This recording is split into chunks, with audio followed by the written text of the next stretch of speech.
waxaan isku dayay inaan suuqa dahabka geeyo xitaa dahab aan u soo iibiyo waxayna igu tiri anigu dahab iyo lacag midna uma baahni ee waxaan u baahanahay caruur. Aabaheedii hadalkayga muusan qiimeynin ee wuxuu igu yiri ma gabadhayda waxaad ku qabtaa xoog adigoo ah madhalays. Assalaamu calaykum waraxmatullaahi wabarakaatuh. Anigoo Hanad Xasan calaykum magacayga Hanad Dhegey channelka daawanaysiina waa Hanad Dhegey. Asxaabay kusoo dhawaada YouTube-kayga haddii aad igu cusub tahay soo dhawow, haddii aan kugu cusbahay soo dhawey. Kolleyba haddaad hore ila joogtayna waxaa tahay familkayga. waxaan rabaa inaan idinla wadaago qiso xanuun badan. qisaduna waxay ku bilaabanaysaa sida tan. waxaan kala tagnay xaaskayga weliba duruuf xanuun badan. waxaan isguursanay 2016 waxaana kala tagnay 2019.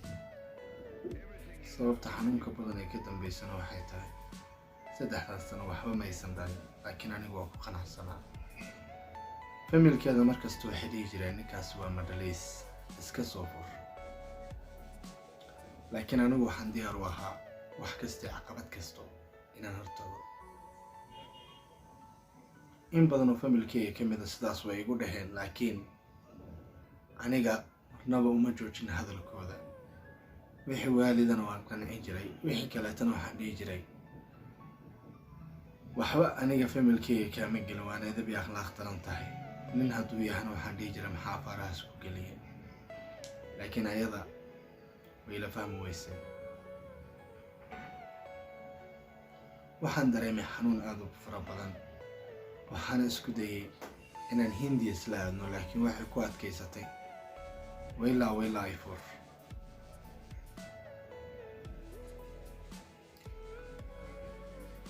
marar badan waxaan isku dayay inaan ku qanciyo in awlaad Ilaahay bixiyo, laakiin jacaylka uu yahay wax aanan adduunka laga heli karin. reerkana waxaa dhiso jacayl, waxaana isku keeno oo xiriirkooda ballaariya waa kalsooni.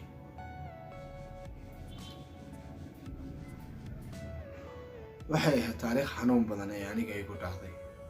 waxaana jeclaystay inaan gabadhaas si kastoo aan ku hanan kara qalbigeeda ku hanto. waxaan isku dayay inaan suuqa dahabka geeyo xitaa dahab aan u soo iibiyo waxayna igu tiri anigu dahab iyo lacag midna uma baahni ee waxaan u baahanahay caruur. waxaan ku irabaayo inuu dhibka anigu yahay iyo inay adiga tahay sidee ku kala ogaa kartaa. balse waxay igu jawaabtay inuu dhibka adigu yahay waan u jeedaa. haddii uusan dhibka adiga ahayn oo aniga yahay maxaad iigu dhigantaa masakay furtid. muddo markii aan sidaas kaga daba jiitamaynay, sheekadu waxay gaartay aabaheed markii gaartana way soo waa wuxuu dhahay aniga waxaan rabaa intaan noolahay inaan arko ilmaan awoow u ahay. walaalo waxaan ka codsanaya gabarta shalay aad si sharaf leh kugu siiyey maanta inaad si sharaf leh aad iigu soo celisid. weli waxaan isku dayay in aan aabaheed qanciyo oo aan ku yidhaahdo aabe awlaad Ilaaha bixiyo. waxaa laga yaabaa dhibka inuusan aniga ahayn, gabadhaaduna uu yahay. waxaa laga yaabaa dhibka inuu aniga yahay, laakiin nolosha keliya layskuguma soo galo caruur iyo nolol qurux badan. gabadhaadu waa jeclahay, waqti xaadirkaana ma haya awood aan ku furo. aabaheedii hadalkayga muusan qiimeynin ee wuxuu igu yiri ma gabadhayda waxaad ku qabtaa xoog adigoo ah madhalays. waxaan ku yidhi abow gabadhaada xoog kuma qabi, si sharaf leh baad ii siisay, maantana si sharaf leh baad iiga soo doonatay, laakiin jacaylka aanu qabo wax dhamaha ay ahay. wuxuu yidhi haddii ay sidaas tahay anigu shalay gabar adigu kuma siisana waxaan siiyey waalidkaadii baana u tegaya. isla markiiba wuxuu wacay aabahayna wuxuu u sheegay in aniga aan ahay madhalays oo aan gabadha soo furo. gabadhii habeenkii waan wacay, way iga qabatay. waxayna hadalka ugu horeeya sideetaa markaan yiri waxay igu jawaabtay uma malaynayn inaad xaaladeedii weydiinayso, waxaan u malaynaya inaad furinkii ii wado. walaalow maxaad iigu dhagantaa masakii furtid? wiilkii wax kasta oo dhaawac oo soo gaaro waxa uga xanuun badnaa hadalkii gabadha.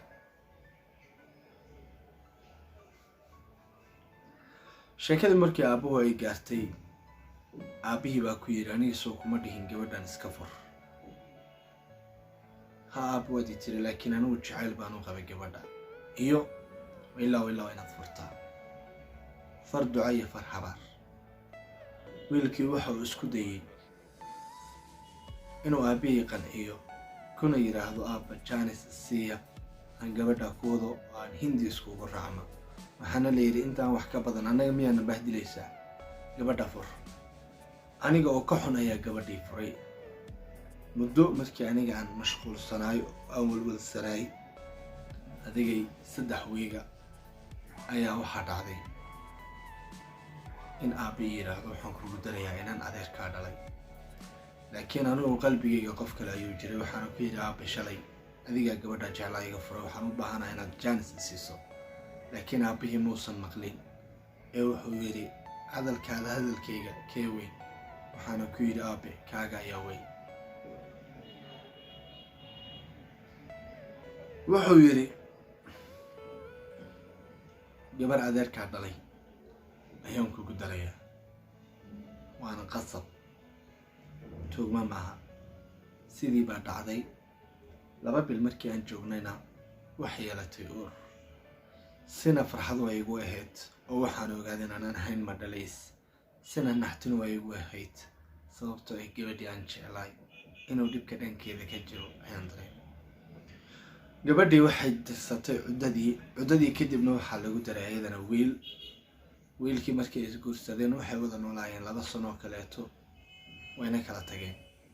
laakiin waqti xaadirkan aniga waxaa ii joogta gabar qurux badan, maasha Allah, aad aan u jecelahay. hooyadeediina waad iska ogtihiin nolosha guurka kadib inuu jacayl iska dhismo, laakiin weli waxaa qalbigayga ku taagan inantii. kaaga darna wiilka lagu daray wuxuu ahaa mid aad ugu gacan qaada dila. mararka qaar isla hadli jirno, xaaladeeda waa iswaraysan jirnay. markii lasoo furay kadib, markay muddo joogtay, waxay iga codsatay inaan isku laabano oo aan guursado.